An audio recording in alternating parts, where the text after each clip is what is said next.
Hello and welcome to Library Salad. Today's episode is Good Times, No Need to Herb Your Enthusiasm, brought to you by the Monroeville Public Library in Pennsylvania.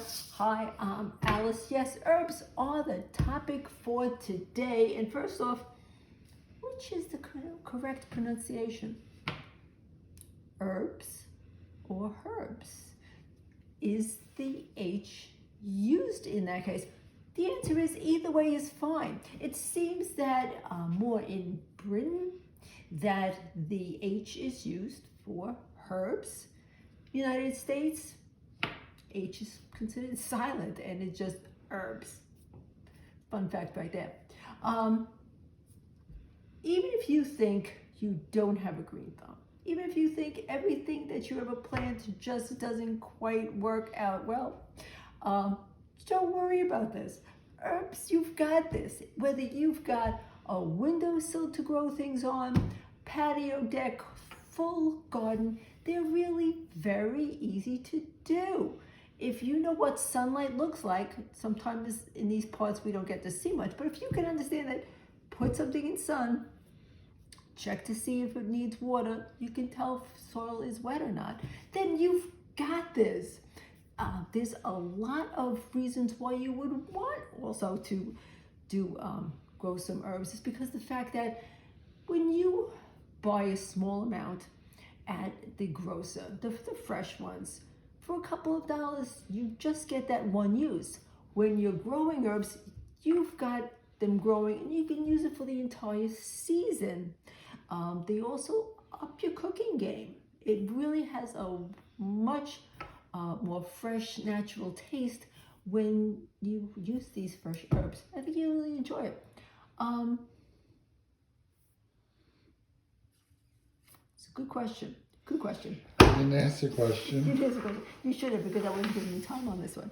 Get it? Time on this one. I think you're going to hear the word time quite a bit, such as while I was doing research for this, I found a brand new book about herbs, and I said to myself, well, it's about time.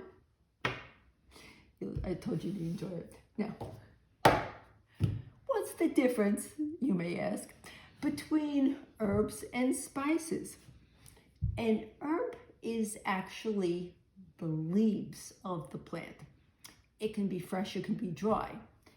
Spices are the rest of the plant. It can actually be the stem, it can be berries on it, things like that. Seeds? Seeds, yes, seeds also. There are a couple of exceptions where they're considered to be both, and an example of that would be dill. Allspice.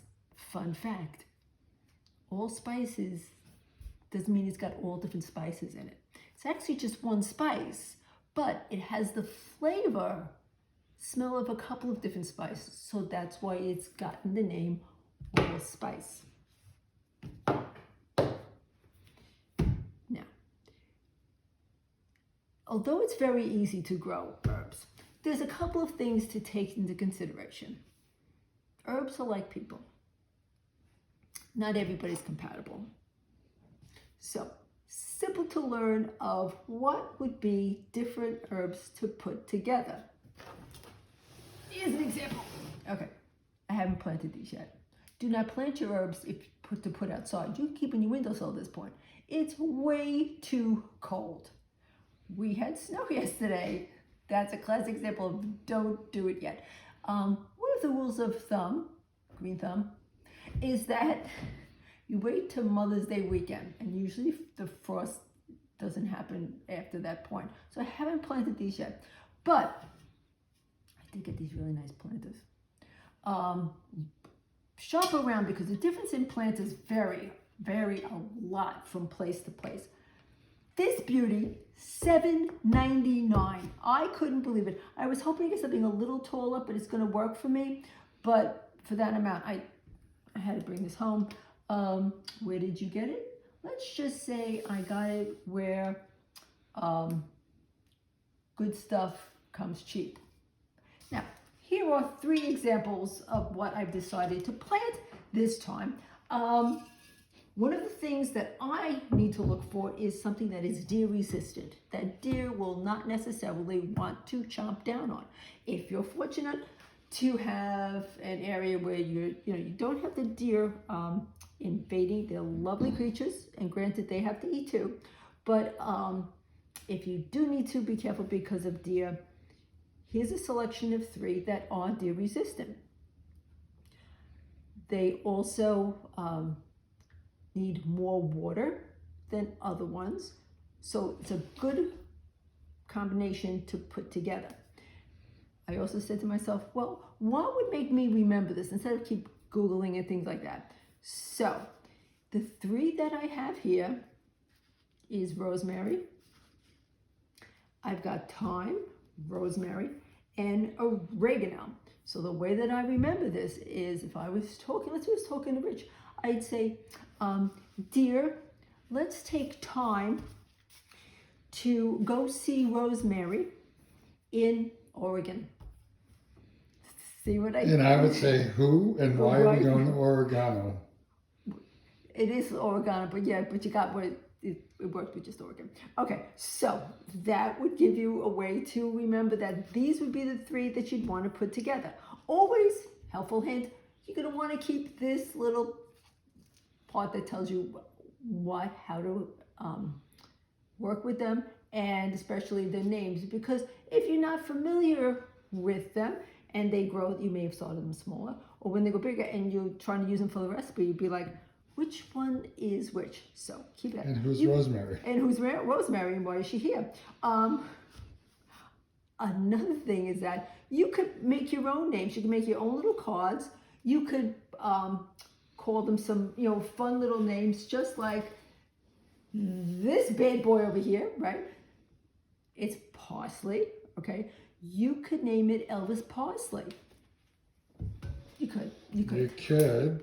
You're not going to, but you could. So that's where these 3 are going to be planted all together like that. What I also did was I got a bigger pot. Stay with me. This is going to have the parsley. Elvis. This has got Elvis over here and basil over here. Elvis and Basil. Basil, yes, this could be basil if you into literature, as Rich obviously is. You've got, this is like name that plant. So this is a little bit bigger, and these 2 are together because these need a little more water than these do. These need a little bit less, get to be dry in between. So this, I'm very excited about how that is going to work out over there. And what happens when, put this over here, so a couple of notes over there. They're all lush, they're fantastic. And you've got, what's the best way to actually take some, to use some? Think of mornings. Morning is also the best time to plant them because of the fact of when it gets it's hotter outside. You don't want to plant them in the middle of the hot sun afternoon because that puts a little stress on them. If they get planted in the morning, they've got a little time to adjust before the hot afternoon sun hits them. When you want to also take some off and just, usually you can cut them with a knife, not a knife, but some scissors, or pinch them, taking from the top. The best time is the morning too. They're fresher at that point as opposed to the slight bit of in the afternoon. It's a lot of stress on the plants. You know what I'm saying? Just the morning is the best point. So they're morning plants. They're morning plants. So it's like, just like you've got morning people, think of them as morning plants. If somehow in the afternoon or evening, right before dinner, you need to take some, that's fine. These are just recommendations. And after you've taken some out, you actually have to wash them. I know most of the time it's like, okay, fine, they look good. Think of what the birds are doing outside on these things. So when you have these, nice, maybe a bowl of cold water, take the herbs and just swish them around. That's all you have to do, swish them around. Then you're going to take them out, dry them off a little bit on a little paper towel so they're clean.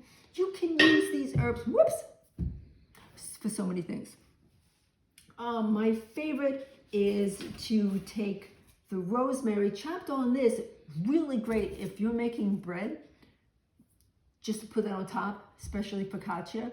That's a favorite. The oregano is wonderful. Think of all the time, if for sauce. The smell of this is so much more enhanced and flavorful than any of the dried herbs. I have nothing against dried herbs. I'm just saying that this, I feel, is going to be a lot more satisfying to you. So there's many reasons. There was also past week watching a cooking show, and they made some flavored butter. So it's taking a regular stick of butter, making it a little softened a bit, and they took a number of different herbs and just chopped them up and just mixed them around, and it was spread on some warm bread. I have the recipe. I'm going to make that some point soon. Check that out on the Food Network. That was on the kitchen this past week. Also check go to the library's website. Go to the calendar. We have so many cooking classes coming up, and a lot of them have to do with spices. There's one coming up in May where you're going to be able to come into the library, pick up your own container of the spice that's going to be used on that Zoom program. I'm going to be there. Hope you are. And one last thing, I said to Rich, what I'm going to do is take the spices, because there's so many spices all over. I said, Rich, I'm going to take the spices and alphabetize them, put them all in order. And he said to me, how are you going to find thyme?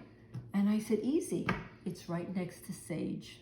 I hope you've enjoyed that. I hope you have great success with your herbs, and see you soon. Yeah, we're out.